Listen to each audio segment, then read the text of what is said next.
The information depicted in this podcast is purely for informational purposes only. Please consult your healthcare professional before making any changes to your lifestyle or routine. Hey everyone, and welcome to the Boost Your Biology podcast. My name is Lucas, and I'm the founder of Ergogenic Health. Together in this podcast series, we will go underground to explore cutting-edge health and human performance insights that you simply cannot search on Google to help you upgrade your existence. So, without any further ado, let's jump into today's episode. Hello, everyone, and welcome back to the Boost Your Biology podcast. Today's special guest has made a huge impact in the health and fitness scene over the years. He holds a Bachelor of Health Science, University of Oregon, Psychology, Exercise Science. He's an IFBB Pro bodybuilder. He's a multiple all-time world record holding powerlifter and the founder of the Vertical Diet. Stan Efferding, welcome to the show, man. Hey, thanks for having me, my friend. Appreciate it. So, Stan, I'd love to start out my podcast by getting to know my guests a little bit better. Maybe I'd love to hear about your journey. How did you become so fascinated into, health and performance? Well, I tell you, it's the skinny kid story. I was a 98-pound wrestler in high school. I made it to 135 pounds as a freshman in college when I was 18 years old. I was on the soccer team. I had a soccer scholarship, and the coach told me I needed to bulk up and lift weights because I was too small to play soccer. And so I started lifting weights. I just absolutely fell in love with it. Next thing you know, I'm looking at the magazines and having these delusions of grandeur that I was going to be a pro bodybuilder. And I gave up soccer and I just dove headstrong into it. I bought Arnold Schwarzenegger's Encyclopedia Bodybuilding, and I just went to the gym and started crushing myself. And, and then I started studying exercise science at the University of Oregon and working with athletes and working at gyms and becoming a personal trainer and just, following that path. And as I was progressing through my, competitive career, I could call it, I guess, after 2 years of training, I competed in my first bodybuilding show. I was 156 pounds. It was Wow. It was quite a long journey for me being a small kid. And I learned a lot of lessons along the way from, the education and the coaching and the being coached and collaborating with other athletes, et cetera. And after many, that's now been 3 decades, I've been putting most of my effort into trying to help people navigate the same road that I took. We're fortunate now. Back then we didn't have the internet, and so of course the best advice was from the guy working behind the desk at Gold's Gym. Now there's just so much fantastic content. If you can wade through it, there's just a phenomenal number of highly academically credentialed individuals who also are passionate about and compete in a variety of weight-related sports and performance. And so I'm learning a lot, and since I'm blessed to have this big audience, I'm just trying to pass that message on to them. I've often said I'm not a guru. I didn't make any of this stuff up. I can only give you my advice from my experience and then kind of direct you to the resources that I think, can contribute to your success long-term. Yeah. And you're doing a fantastic job at that. I mean, I've learned a lot from what you've shared over the years, and really respect the way that you view nutrition, performance, building muscle and things like that. So I'd love to hear about the evolution of Stan. When you were younger, were there certain people that you looked up to yourself and you learned the most from, or how did that evolve? Yeah, mostly bodybuilders for at least the first 10 years I was training because I was pretty undersized. I followed the magazines of the time, the Weeder magazines of the time. I read all the articles until I found out they were just all regurgitated. It was the same article with different pictures over and over again. And a lot of what I got was really from scrolling. This will tell you how old I am, but scrolling through microfiche at the science library. It was kind of the 8-track tape of stereos at the time.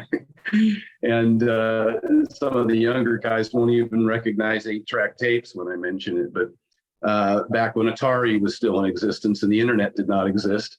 And I really always have tried to be as science-based as I can. And I did, get a degree in, a bachelor was in science. And I studied a lot. But now, I mean, there's just so many people that are so much better at the science than me that I ended up with, when I wanted to release the vertical diet, which is more than just a diet. It's everything I've learned from all the things I want my clients to pay attention to, from sleep to nutrition to training to hydration to blood testing and injury prevention and rehabilitation. It's just everything I found myself repeating to every single client that I took on over the years. I wanted to put it all into one book, but I ended up partnering with Dr. Damon McCune, who's a PhD RDN, who was director of dietetics for UNLV and was an exercise phys instructor there.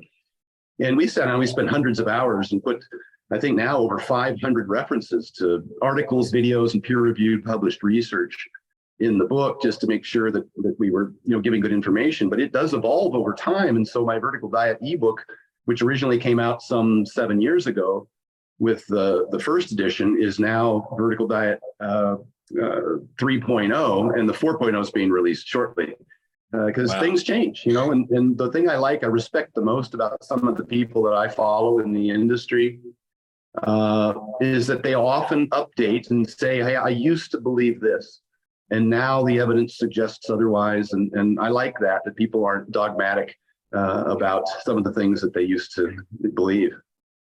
Absolutely. I can definitely relate to that. I mean, I've always been someone who's tried not to get too fixated on one hypothesis or one particular pathway, things like that. Yeah. So when it comes to the vertical diet, Stan, maybe because some of my listeners may not even know anything about the nutritional component, what that entails. So maybe do you want to explain the approach to nutrition that encompasses, the vertical diet? Yeah, it works on both ends, because I competed in both bodybuilding and powerlifting for decades. Some of I said I've learned, I wish I knew then what I know now. I've learned a lot of lessons along the way. When I used to diet for bodybuilding, I used to over-restrict. I used to use probably a real very few food items, probably too large of a calorie deficit, do too much cardio, and I would end up losing a lot of muscle tissue, suppressing hormones, and just generally feeling horrible. And then on the flip side, when I would bulk up to 300 pounds to powerlift, I would overeat. I would do the dirty bulk, and I would get blood tests done. I've had well over 150 blood tests throughout my career, and I would use those as a guide to see, how all of this was affecting my body throughout the years.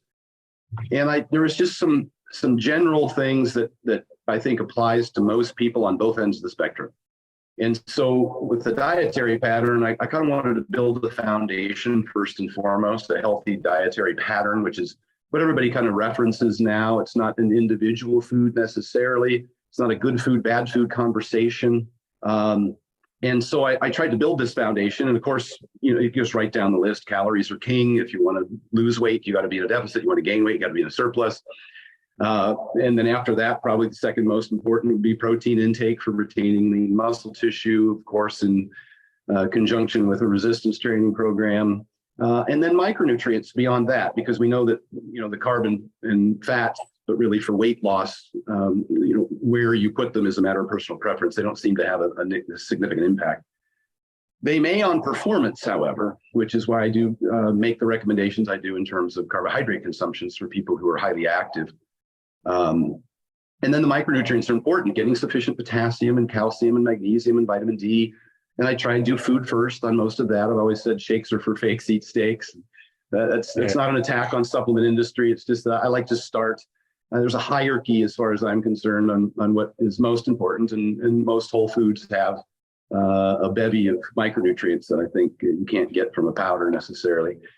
And then I try and build a diet based on that healthy foundation, because through my experience working with bodybuilder, fitness, physique, bikini competitors since as far back as the early 90s and all the way up to and including the Mr. and Miss Olympia level that I've worked with athletes, along with NFL, UFC, professional athletes, is that they tend to, in many cases, over-restrict, and they eat these diets that kind of create problems for them. The female triad, insufficient amounts of iron and calcium, and They end up with bone mineral density issues and amenorrhea, cessation of the menstrual period, and just chronic calorie restriction. And so I try and intervene and address those problems.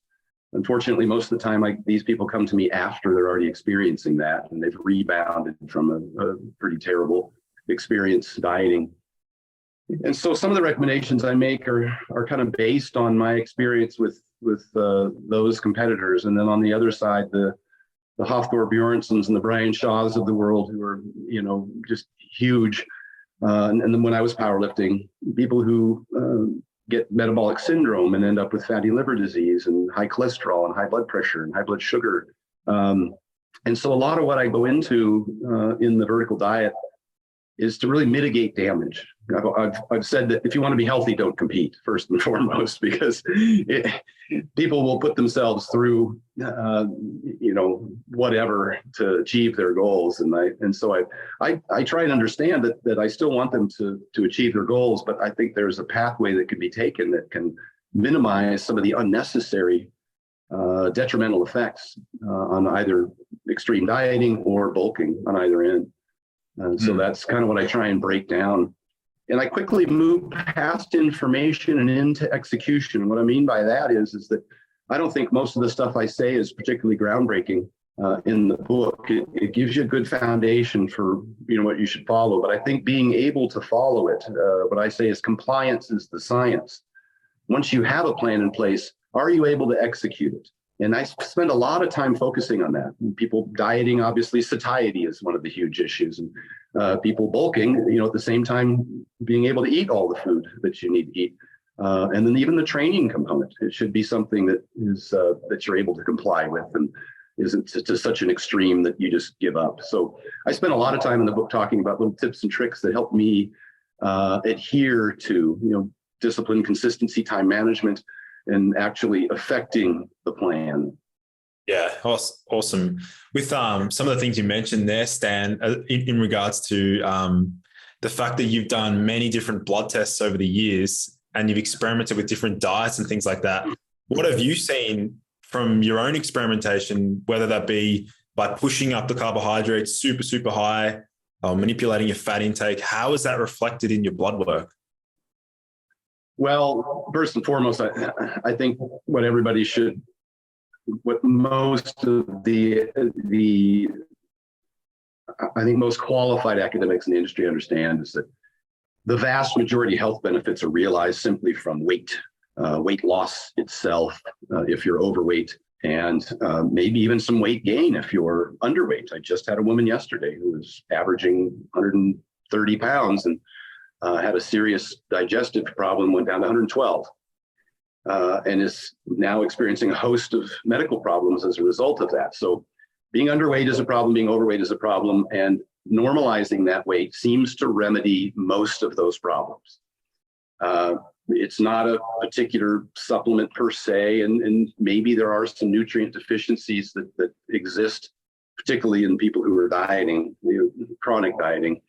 That could be remedied simply by eating a little more food and a little, broader, a little more diverse food choices. What I hate about the dieting industry, the guru industry, for many years, going all the way back to as far as I can remember and started training people, was that it was so restrictive. The guru diet would be egg whites, tilapia, protein powder, broccoli, and maybe a dollop of peanut butter. And that was the diet you'd get if you went to your typical guru, bikini dieting coach. And I just think that it sets people up for failure. And I see it particularly in athletes who end up, as I mentioned, with the female triad. Runners in particular end up with bone mineral density issues. And then they start to get shin splints and a host of other problems. So, what I saw in my blood tests whenever I was extreme weight gaining was the elevated blood pressure, the kidney and liver enzyme elevations, the hemoglobin, hematocrit, RBC elevations, all the things that you would expect to see, the LDL elevations. And those are the things that I kind of focus on most with the weight gainers, the people that are bulking. When I started working with Hafthor, he was 430, 440 pounds. The very first thing is I dieted him down to in the 390s. I tried to take 7% of his body weight off of him because the research suggests that can resolve about 95% of fatty liver. And he did have some metabolic syndrome problems as a result of his weight. And so I do encourage this of a lot of, I do encourage this of a lot of people who gain weight and end up with a problem, is that they periodize their weight over the years. I did it somewhat mistakenly just by competing in both bodybuilding and powerlifting. I would bulk up to bodybuild and I would, end up with some metabolic syndrome problems. Then I would diet down, or I'd bulk up to powerlift and I would end up with some of those issues. And then I would diet down to bodybuild and the issues would be resolved. Until the last month before the show, in which case I was, going the other direction. I would start having low T, high cortisol, the things that you would expect to see in a pre-contest bodybuilder. And so I do encourage all of my large athletes, just like you would no longer try and stay at that stage weight, that bodybuilding, 5, 7, 8% body fat for an extended period of time. It's not sustainable and you'd feel terrible. Your sex drive would be gone. Your testosterone would crash. You'd have a host of, and you'd be so weak trying to train in the gym, and your energy levels would be terrible. So I encourage that they periodize their weight, much the same way as a powerlifter would not try and lift heavy all the time. You just end up overtraining. And so if you're not competing in powerlifting, you should lower your body weight in the quote unquote off season. And, try and get healthy.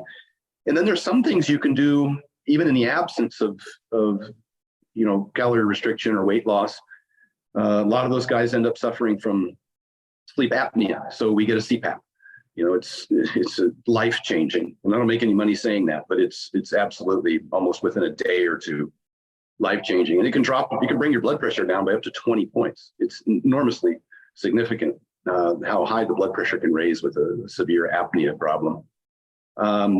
Getting sufficient micronutrients for blood pressure, in addition to the CPAP, getting adequate potassium has a huge impact. We see that in the trials for the DASH diet. It's not just the sodium restrictions, the fact that they dramatically increase their fruit and vegetable consumption. They're getting more potassium, magnesium, calcium also has an effect on lowering blood pressure.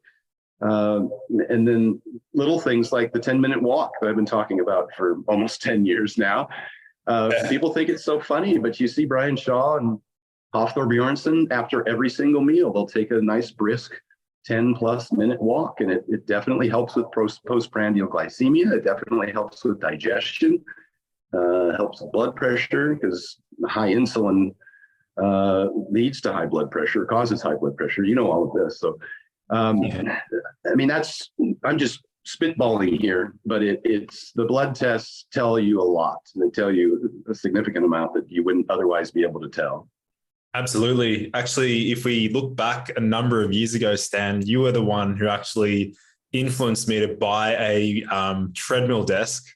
I bought one at the very beginning of lockdown because my brother's he's like, oh, you're not going to be able to survive. It's going to be a challenge. You're going to be sitting down all day working from your computer. And when I bought the treadmill desk, it was an absolute game changer. I remember I just stripped body fat. I wore one of those continuous glucose monitors, the CGM devices, and I ran different experiments, post-meal walks and stuff. And it's an absolute game changer. Yeah, and I'm no genius at this stuff. It seems pretty obvious, but I watch some videos with some of the doctors that are probably the most prominent in the diabetes research. And that's kind of where I got the information from. They took type 1 diabetics, which I just recently, within the last couple of months, had a type 1 diabetic reach out to me, said he couldn't eat carbs. And of course, he felt as though his training was suffering as a result. And so I implemented carb consumption, but I would have him do his workouts immediately after eating. And we see in the research that even a type 1 diabetic can cut their insulin intake in half or greater. This research was done on the step mill, 20 minutes of step mill following a meal, because of the ability of your muscles to take up glucose without the need of insulin, the glucose transporter. And so I strategically designed his resistance training program. Rather than having to do cardio after workout, I set up his training program, push-pull legs, and then split, like push day was, chest, shoulders, and triceps. So he would do chest after his morning meal, shoulders after his lunch meal, and triceps after his dinner meal. And maybe on days that he didn't, or on times that he didn't actually lift weights, I would have him just sit on a recumbent bike and do a little spin, a little 10-minute spin. But I like to break that up into 40 or 50 seconds of under modest tension at a reasonable pace, and then 10 or 15 seconds of rest, and do that 10 times. I like more of a hit, but not getting your heart rate super, super high because you just ate. I just want the muscles to work, particularly the legs. But he had an enormous response from that. He could start consuming carbs. This is a type 1 diabetic, could start consuming carbohydrates in a meal, and then felt as though his workouts were much, much better as a result of having carbs, because we know that the anaerobic training thrives with glycogen usage. And he couldn't have been happier. He was able to decrease his insulin, didn't have to do any more cardio, because I got to be honest with you, most people that I talk to don't necessarily enjoy cardio. And particularly the steady state extended, 40, 50 minutes on a treadmill or an elliptical. It's not anything anybody does consistently. So I don't prescribe it to them because it's not sustainable. And, I'm focused on, can I design a program that becomes part of your lifestyle that you enjoy, so you'll do it consistently? And that's, kind of what I did with this guy. And he's never been happier as a result. Even in addition to that, Stan, I remember reading a pretty cool research paper around the B vitamin, because I know you talk about the emphasis on micronutrients and the importance of these minerals and things like that. There was one particular crazy study where they gave type 1 diabetics 16 milligrams of biotin, which is a B vitamin, and it reduced their fasting glucose by 50%, which was insane. Wow, I'll have to look into that as well. And you know how I'm a big fan of egg yolks. There's your biotin. That's what I hate about the egg white diet. It actually robs biotin from the diet. It inhibits biotin. It'll steal biotin from the body, and that affects your skin, hair, and nails, of course. And so you see these poor girls prepping for a competition with this brittle hair, and then those diets also result in hypothyroidism. So next thing you know, that hair starts falling out. It's tragic, and it was somewhat isolated to the fitness industry for a long time, until social media became as popular as it has been. And now the general public, the soccer moms, start seeing these girls in the best shape of their life on stage and have no idea behind the scenes the struggle that they're going through, physiological and psychological. It's devastating. The kinds of things that I hear and see, and that people reach out to me for, that they've experienced as a result of these guru diets that I try to speak out against.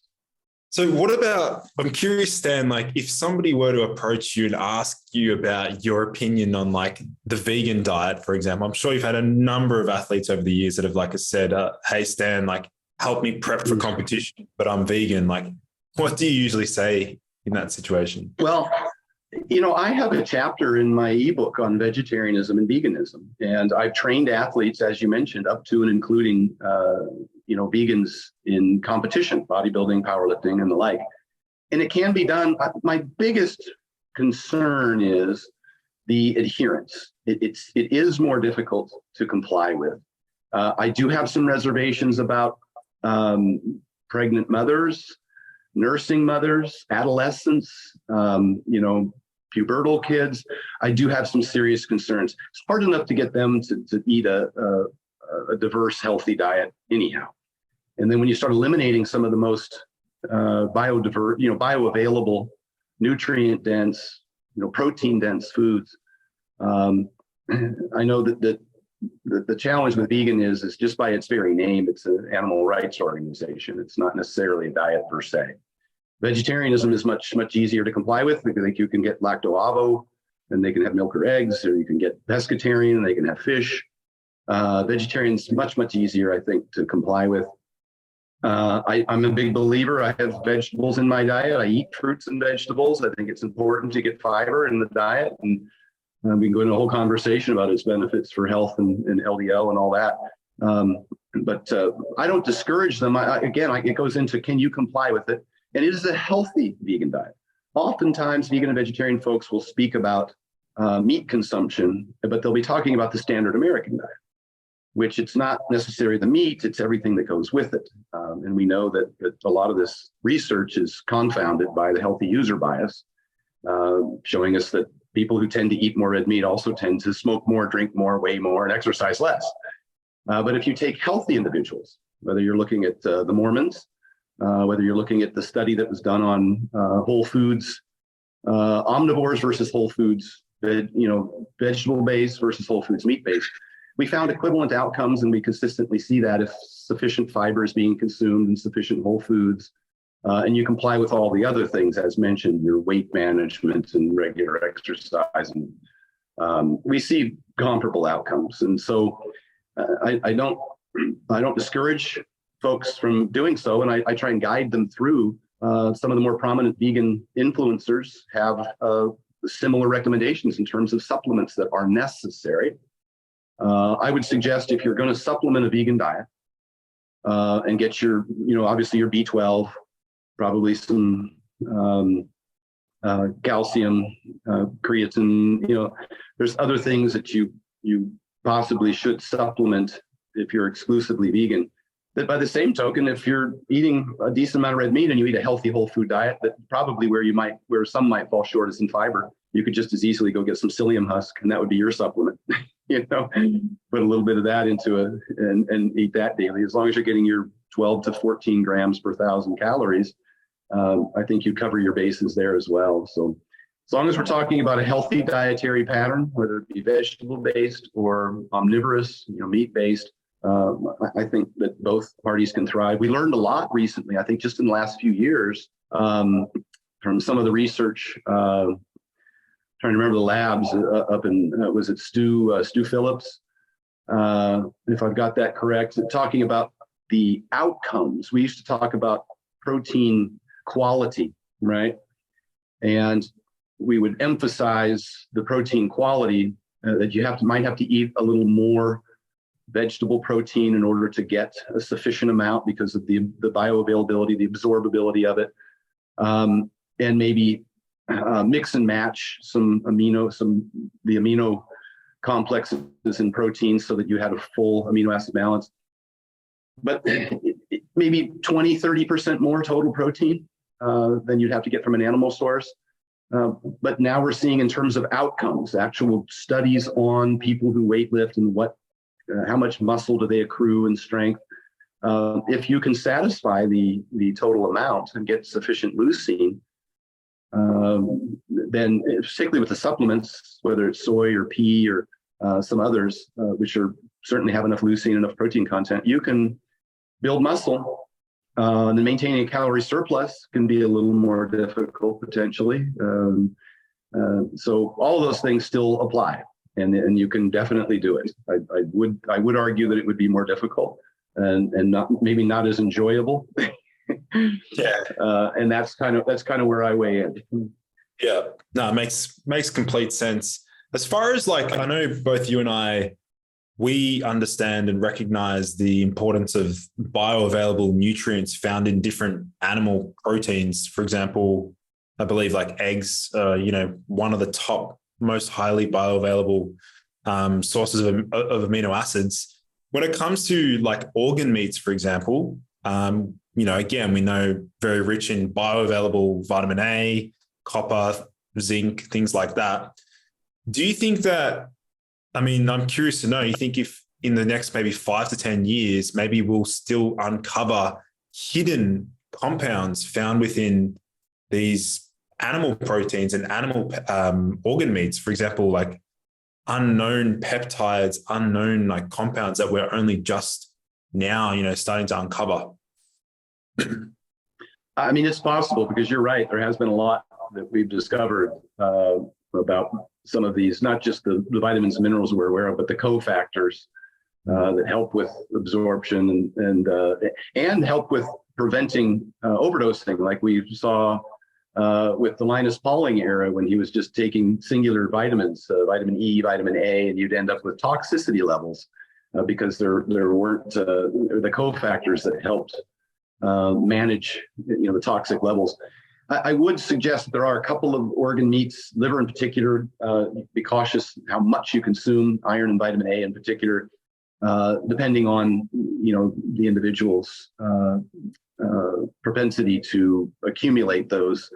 Men have a higher likelihood of accumulating high iron, and high iron can suppress or can increase SHBG, which can then suppress free testosterone. And so that there's a kind of a daisy chain that can be created if and that's why I always go back to the blood test. I have no way of knowing.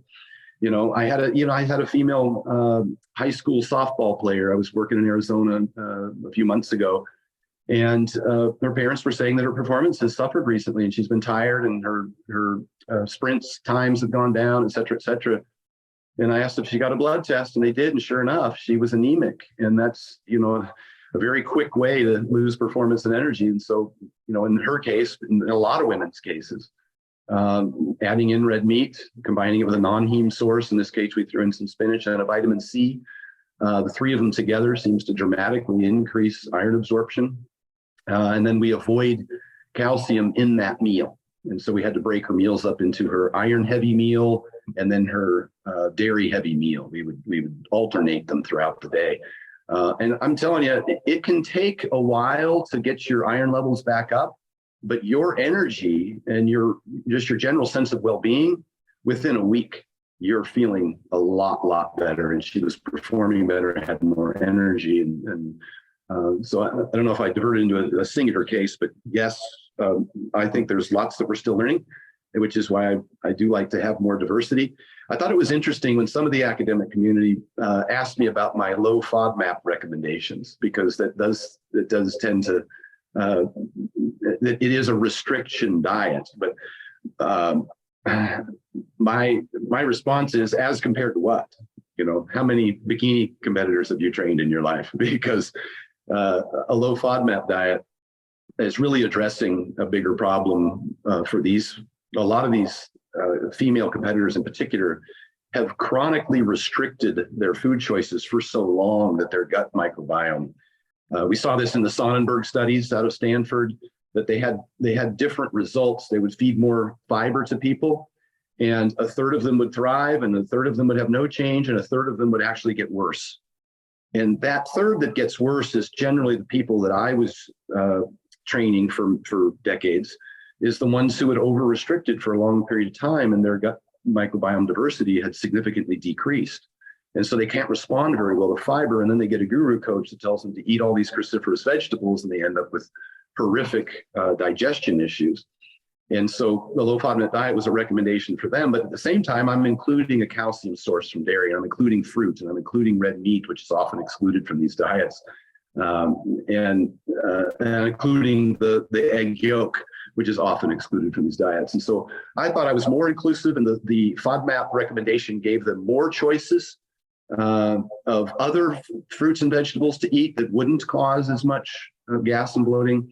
And then obviously, over the long term, you'd like to transition and reintroduce and titrate those other FODMAP foods back into the diet to get long-term health benefits. So. Yeah, that's also a really interesting point, Stan, is like in relation to the microbiome. I mean, I'm someone who's always like keeping up to date with the latest research around short chain fatty acids, beta-glucuronidase and microbiota diversity, lipopolysaccharide, all this sort of stuff. What are your thoughts then on the ultra restrictive diet, the carnivore diet? Have you seen that work well for individuals, and where do you think it goes wrong? Well, I think where we see it work well is in people who, in the Sonnenberg trial, responded poorly to vegetables because of their lack of diversity, or if they've got a dysbiosis, and those people are going to respond very well. And as we see with, I was trying to think of who's the young lady that did the carnivore diet who had an enormous amount of health problems. Peterson. Michaela Peterson's daughter. Michaela Peterson. I mean, she had an extraordinary response. And Dr. Sean Baker's clientele, I mean, their testimonials are remarkable. Yeah. And a lot of it, again, has to do with the weight loss. Remember, and I was on Tom Bilyeu's podcast, and I said that, even the McDonald's diet, 95% of health benefits are realized simply from weight loss itself, irrespective of the diet. And I was just crucified. I mean, people just went crazy with the thought that, you could eat McDonald's and be healthy. Well, if you lose weight, it's not a long-term plan. The very thing that gets cut off when these things get reposted is, I would never recommend a McDonald's diet. I said that 7 years ago in a rant. But you'd be negligent not to recognize with the importance of weight loss, the primary importance of weight loss itself, irrespective of the method. And I authored a diet, and I'm proud of it, and I recommend it.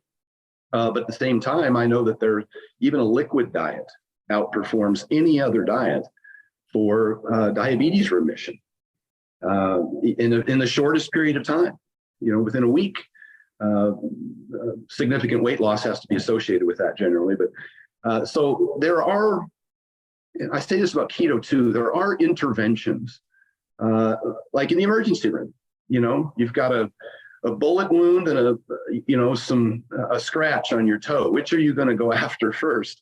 You're applying a tourniquet, and there are extreme interventions that are maybe necessary at one time that can get you significant results in a short period of time and dramatically decrease your exposure to, adverse health effects.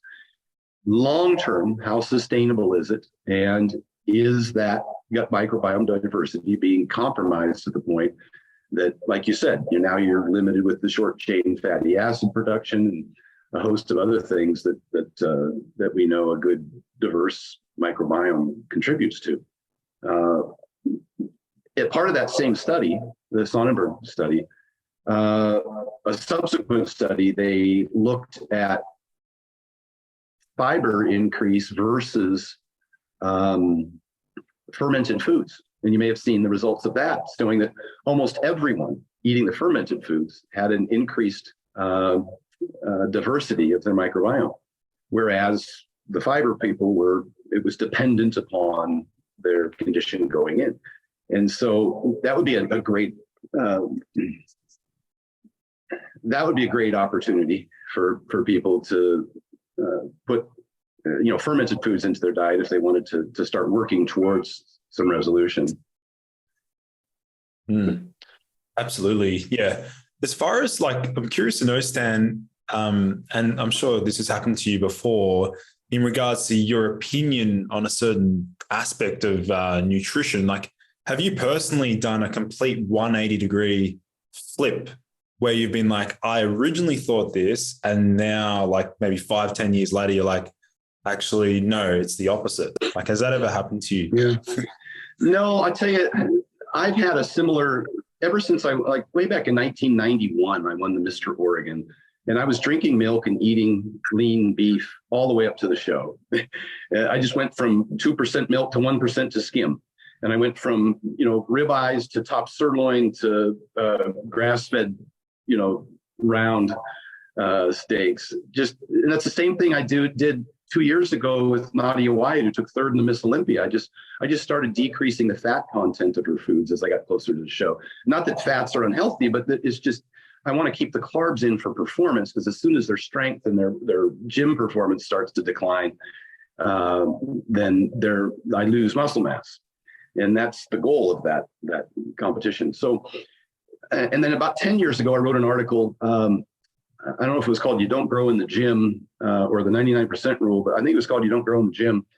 And I talked about the fact that just generally speaking, just a 30-30-30, just split it in thirds. You get a third protein, a third fat, a third carbs. So in terms of calories and macros, I've been pretty consistent. And then the diversity of foods. Probably the one thing that I went whole hog against some 5-6 years ago was seed oils, vegetable oils.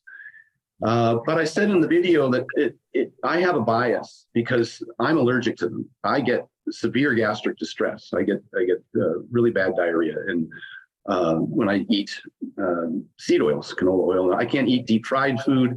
If somebody cooks my steak in a seed oil, then within 30 minutes, I'm sprinting to the bathroom. It's probably TMI, but I was more detailed in my video if you ever want to watch it. But then of course, some of the research started coming out showing that it doesn't cause increased inflammation. And if you replace saturated fat with polyunsaturated fats, you can decrease LDL and your exposure to long-term cardiovascular risk. The one challenge with that is that I don't think people are putting canola oil on their salad. I think that I know two things, and this is exactly what I put in my book almost 3 years ago. This is the final statement that we put in on vegetable oils in general, is threefold. One, the cause of our obesity epidemic is increased caloric intake. We know that.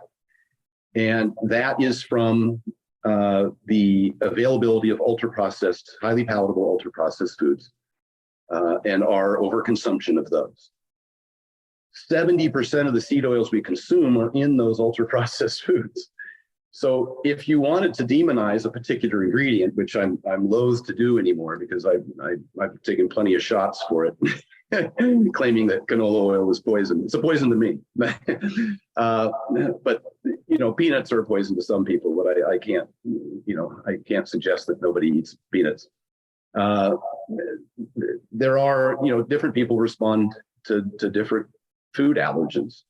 And if you have a food allergy, you should avoid that food. And if you have a food intolerance, then you should be careful about the dose that you consume. And so that was probably the one thing that I went whole hog into following, Weston A. Price and Sally Fallon's research. And as it turns out, they when I reached out to Chris Masterjohn at the same time and tried to get some clarification on the a seed oil article that was written by Alan Flanagan, very comprehensive research on it. And they weren't able to defend their position. And, as being a science-based person, I really wanted those things to be poison. And I really wanted what I was allergic to be bad for everyone. but I settled in on the fact that the vast majority of the seed oils that we're consuming aren't salad dressings. They're deep fried, French fries. And what's interesting is Joey Munoz, who you may know is one of Team Biolane's group, PhD in nutrition. He just recently posted about the reheated oils can cause inflammation. That is a concern, depending on, how long they're kept or reheated or reused, how many times. And that's the bulk of what we're consuming. So that's kind of my dance around was my most egregious nutrition faux pas. Everything else, even the salt, I talked about adding salt for athletes.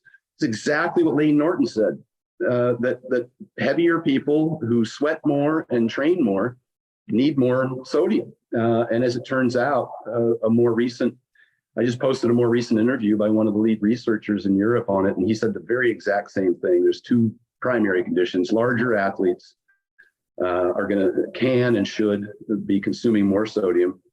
And people with orthostatic hypotension, which is something I also mentioned some 6 or 7 years ago.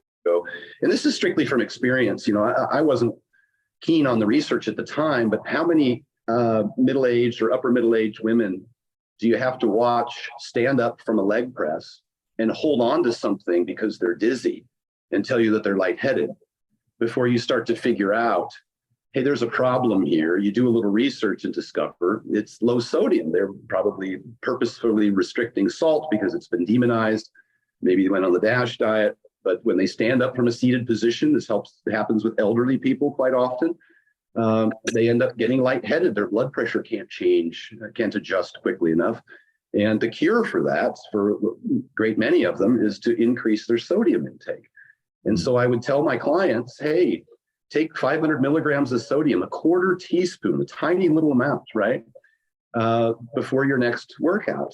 And sure enough, they would come in and work out and not have the dizzy spells. And so I just saw that as a matter of experience long before all of these wars went on about salt and its relationship to in its accurate relationship to a potential elevation in blood pressure, which can increase cardiovascular outcomes. So even that, there's a lot of nuance, but I was tagged as the guy who just more salt on everything. And that's never what I said. I said, if you're eating fast foods and packaged foods, you probably don't need more salt.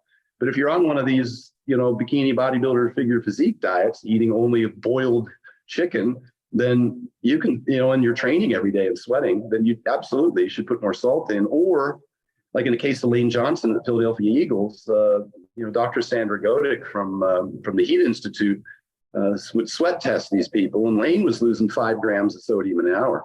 You can't replace that in one bolus because you wouldn't be able to tolerate it. Your stomach would reject it and you'd end up with diarrhea or what have you. But so we had to start salting all of his meals and then using pre and post workout sodium intake. And matter of fact, Sandra Godick's one of the preeminent researchers. She's a PhD in thermoregulation and hydration.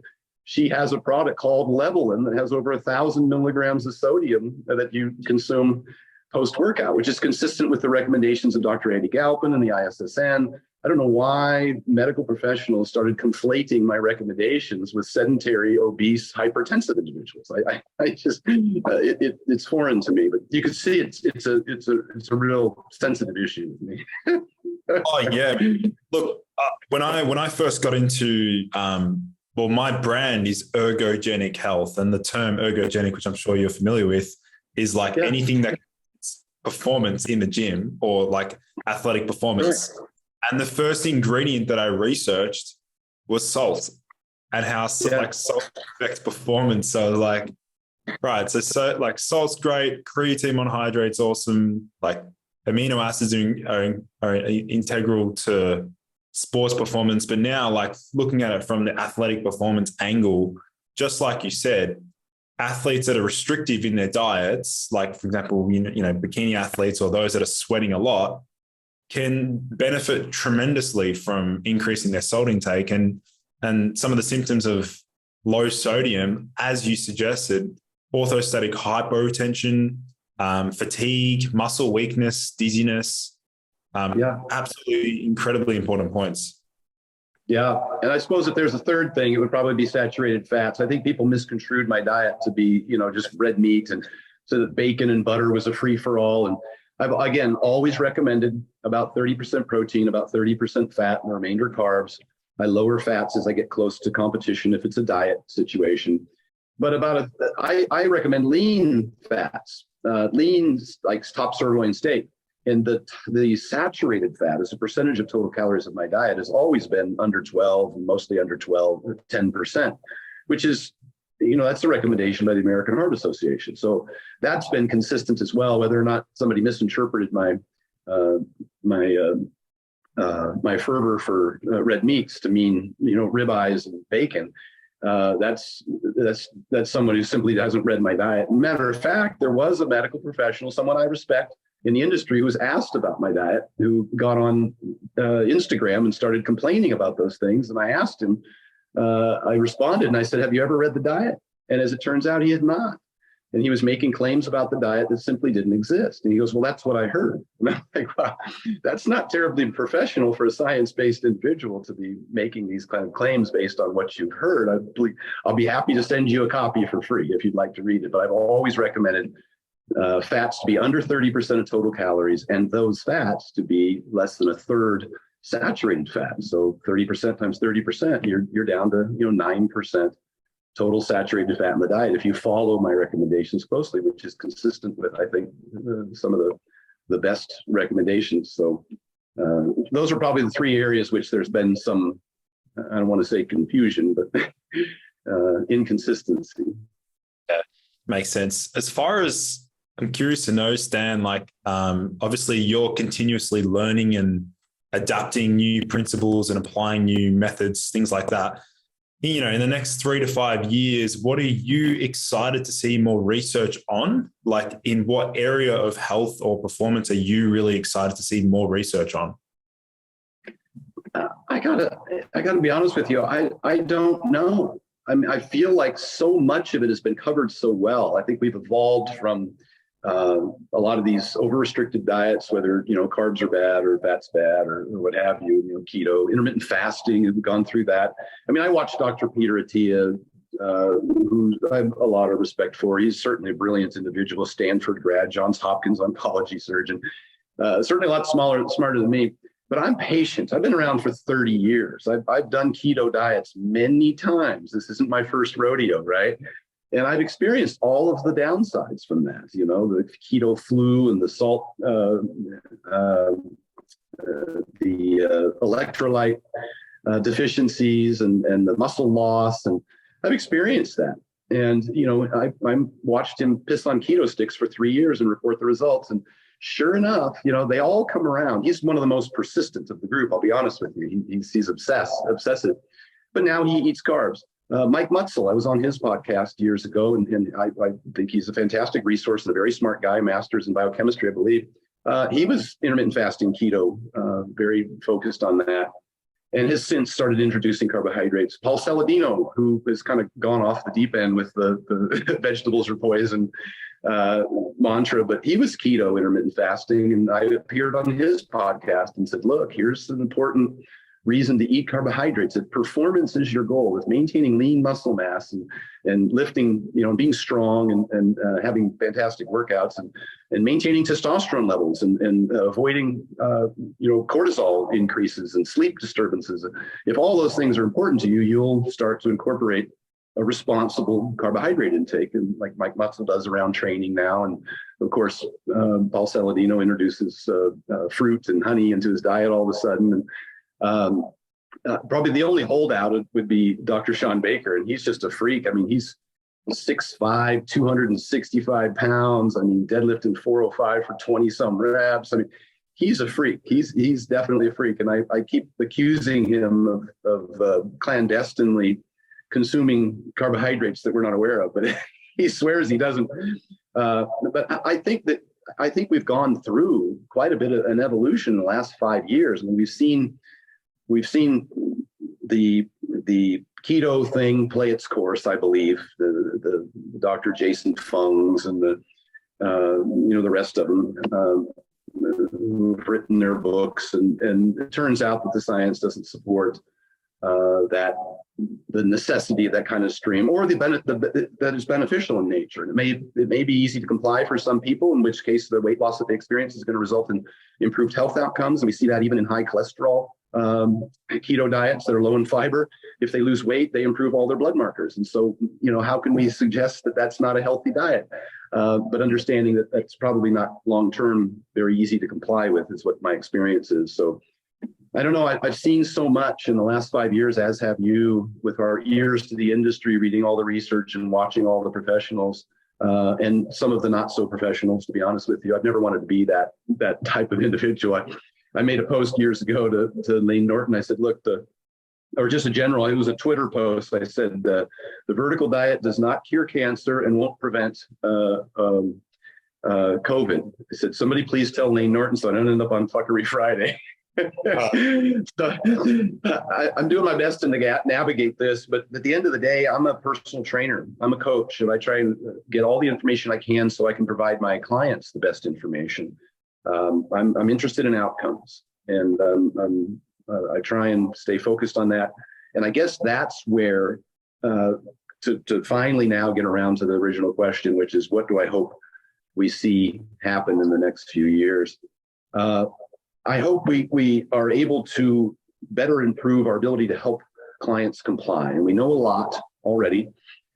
This is where semaglutide is now the big rage, because it helps people comply with a calorie deficit. It basically satiates you. It makes you not hungry. And we see extraordinary results from the research, from long-term weight loss maintenance in the placebo group at 3%, 2 to 3%.